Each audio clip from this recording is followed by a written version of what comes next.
How to turn on or turn off Fingerprint Unlock on Samsung Galaxy S26, S26 Plus or Ultra.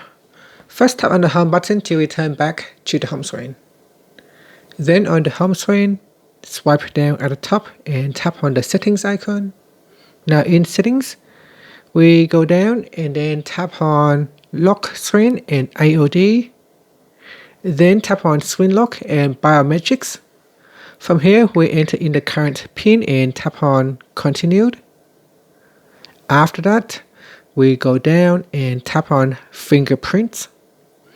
Then tap on fingerprint unlock.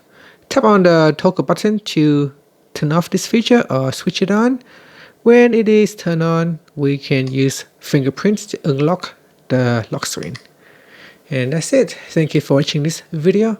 If you find it helpful, please like and subscribe to my channel for more videos.